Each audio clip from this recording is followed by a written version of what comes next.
Good morning. It is a privilege to be here amongst these beautiful girls, and of a gentleman in the back as well.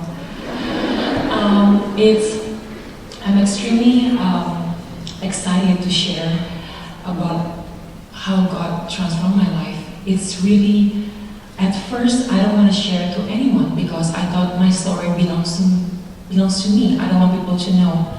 Until I realized the story is no longer my story because God intervened and God actually there to rescue me when I was lost in the world. How do I get lost in the world? And that's the story I'm going to share in the next few minutes. Just want to let you know that in the month of July, I went to a magazine store in Jakarta where I live now. I asked them, can you please, excuse me sir, can I buy 4 cover of her world? In my mind, I'll have one for my grandma, one for my parents, one for my auntie, and one for me. And he looked at me like, why you want 4? And he just get it. He looked at the cover of the magazine and he just gave it to me. He didn't realize it was me because I don't look like this every day. And that's how amazing magazine entertainment's world portraying someone who looks more amazing than the reality of them on an everyday basis. Even the newsstand person doesn't even recognize that I was on the cover. The reason I'm buying 4 is because of that. And I realized like, wow, looking back, I remember when I was small, with such a low self-esteem, thinking I'm so ugly, unworthy, not smart, and nobody loved me. I didn't realize like my life is really with 2 sides. Like one in school life, and the other one is actually outside of school life, which is I live 5 minutes away from the beach, and every single day after school, I'll eat my lunch and I run to the beach and I will swim, pretending I'm Ariel from the Little Mermaid. Until the sun is set, it means I have to go home and shower, eat my dinner, and do my homework. Then the school times come. Maybe my school time is not as fun as your school time, because I didn't realize this, that I really so confused about my identity. The first one was actually my ethnicity. My father, I don't know if you see the picture of my parents. My father's brother, blue eyes, he's from Brazil. And my mother, she's Indonesian, she's dark skinned. And when I walk with them, as you can see, I look Chinese. So they're like, really? Is that your parents? And I'm like, yes. So I don't know my ethnicity. I just don't feel I belong to any of these 2 lands. The second one is actually my name, Tracy Trinita. Tracy is an American name, name of a tennis player, Tracy Austin. But I'm the only one in my family that doesn't know how to play tennis. And Tracy, if you're Indonesian, you pronounce it Tracy, and Tracy is a smelly fish. Imagine to be called smelly fish in school. And the last thing I don't like is actually my height. I'm actually quite tall for Indonesian. I'm 181. When I was 17 years old, when I was 13 years old, I was 173. 14, 175. Which I'm so glad it stops to 181. I don't want to go taller than this. This is good size. I had such a low self-esteem. My mother thinks that maybe if I become a model, I'll be more confident. So she signed me up to a magazine competitions. This is the biggest teenagers modeling competitions. The cover girl of this magazine became the most famous model of the year. To cut the story short, I was the winner. I come back to Bali and my world started to change. People started to call me, "Hi Tracy," my real name for the first time. No more giraffe, no more coconut tree, no more Tracy. It's Tracy for the first time. And people say that they mentioned they saw me on TV, they showed me on newspaper, and then people start to be super nice to me because I'm a model now. I won this competition that makes me from nobody to somebody. The weird feeling I experienced is that I start to like it. I start to like this little fame that I experienced.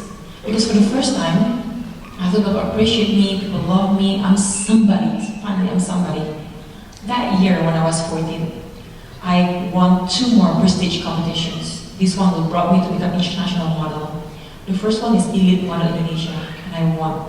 I represent Indonesia in an international modeling competition. It's kind of like Miss Universe, but this is like for models. It's called Elite Model Look, or called the Look of the Year. 65 countries, 77 contestants, and I'm one of the winners. I went back to Bali And the agency in New York City asked me, anytime you want to come to New York City, you want the price, you have the contract with the agency around the world based in New York City. I look at my parents like, can I go? And they're like, no, you're only 14. You have to study and stay until you finish your school, then you can go to New York. I keep begging my parents because I don't know why. There's a desire in me to prove something. There's a desire in me to pursue more fame, to pursue more wealth, to have more money. Because ever since I had those two, I feel like I'm happier. Then I built this wrong philosophy as a teenager, as a 14 years old girl. My wrong philosophy is that if I want to be happy, I need to be rich, I need to be famous.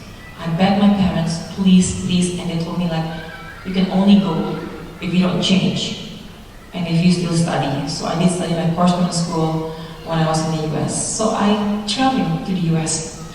I arrived in JFK airport and nobody picked me up. My agency promised there's somebody who will pick me up and to drop me to the model's apartment for underage. Is anybody who's below 16 will live in this model's apartment. And nobody picked me up. For 11 or 12 hours, I was at JFK airport waiting for someone to pick me up, and nobody. But then I was inspired by this movie called Home Alone 2. And I was like, I'm not scared. Like, I'm just going to find a hotel in Manhattan and just stay until they phone me. So I stayed for 3 days, and no one told me that room service is not free. I kept ordering a lot of room service, and they're like, you ate the whole thing? I'm like, no, I just tried some. Thank God when they found me, they paid for the bill and asked their sorry. That was the fun part. You know, when we look at entertainment's world, we look at famous singers, celebrities, models, we look at their lives sometimes. Wow, so glamorous, so many parties, so many traveling, so many amazing things, so many amazing stage they show lots of other famous people. Lots of time we forget that behind the scene, before they get famous, they all have to do the hard work. Lots of auditions to get the job. Maybe for singer, lots of auditions to get the recording company to sign them up. For models like me, I have to work from 9 to 5 auditioning to magazine, to fashion designer, to all this commercial and lots of other things until I get the job. Then I'll do the job. Then I have to search again and keep doing that. Audition is actually really tough because sometimes they will say to you like, you too, at that time I was very skinny, oh you're too skinny, oh you look weird, your hair is too thin, and lots of other things, let alone I'm already having such a low self-esteem. So what happened is that after I just want to be happier. I don't care, even the rejection after rejection that I heard from people who don't want to give me the job, I'm like, I'm fine. I think that I'm going to be fine because I'm going to be famous one day, I'm going to, then I'll be happier. So I pursue the work, I become international model in New York, in Paris, in Milan, and after years, finally I'm able to make it in the industry. As you've seen some of the work that I've done in the past. And it's such an exciting work.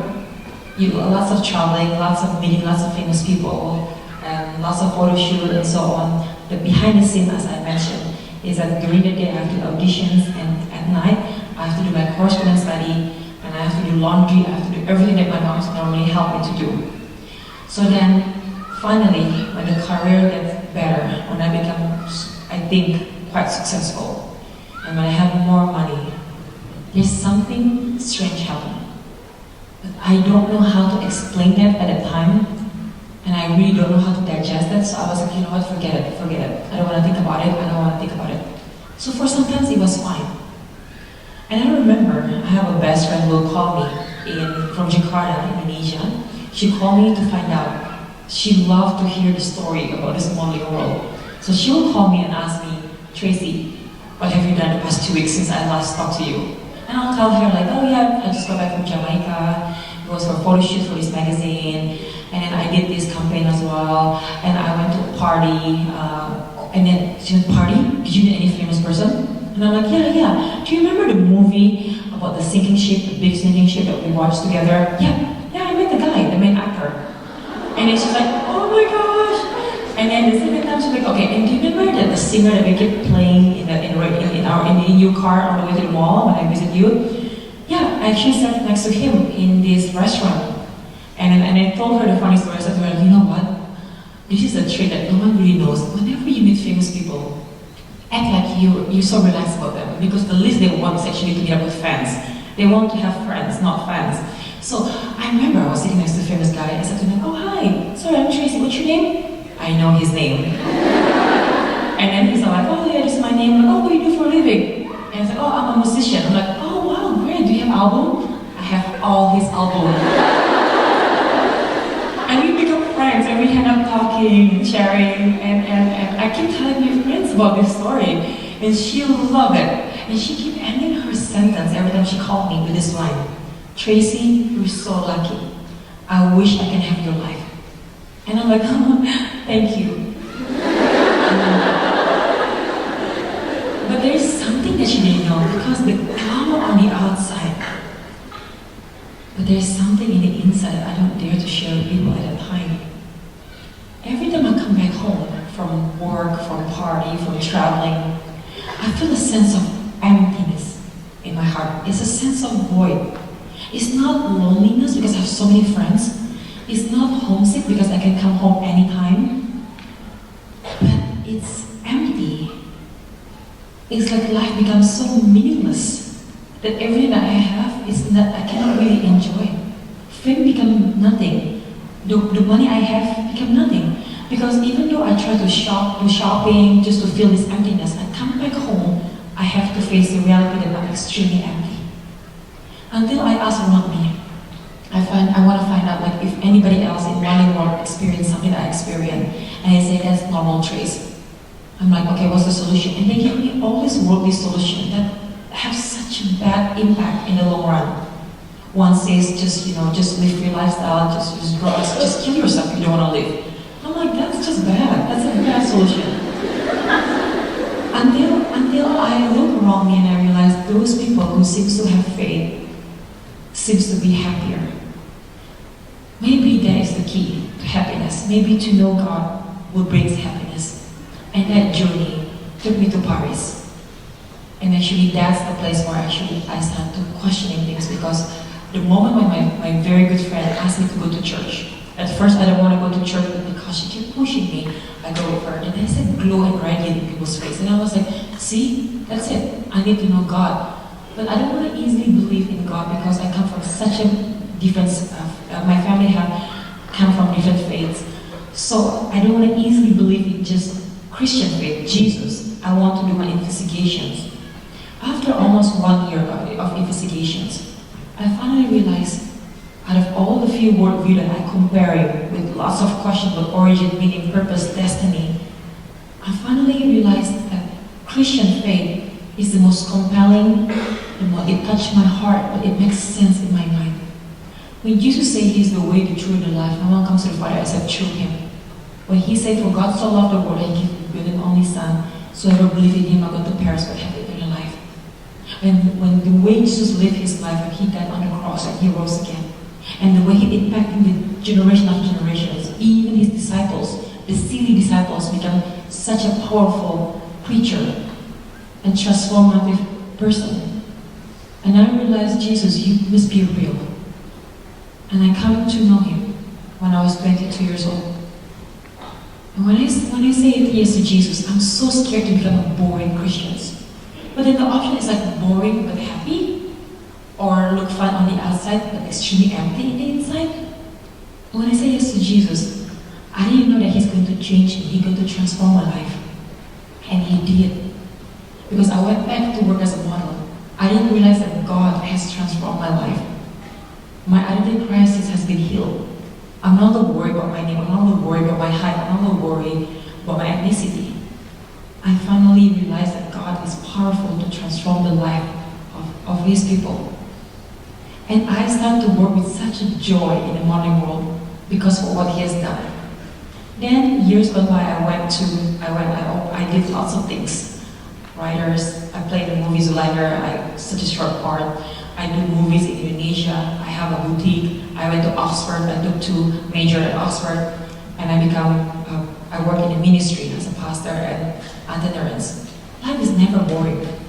In fact, it's much more fun because finally I realized there's a purpose and there's meaning in my life and there's a destiny that God prepares for those who believe in Him. And even though when I have fame or wealth, it's no longer going to, it's not the source of happiness, but it's a method to help others. Because the source of happiness is to know God and to live under His grace. My time is come to an end. I just want to share with all of you that come to know Him. You know, in Jeremiah 33:3, God says that, "Call to me and I will answer you, and I will tell you great and unsearchable things you do not know." Life with Him is much more deeper and meaningful because He is the great designer of the universe. Thank you so much for listening to this.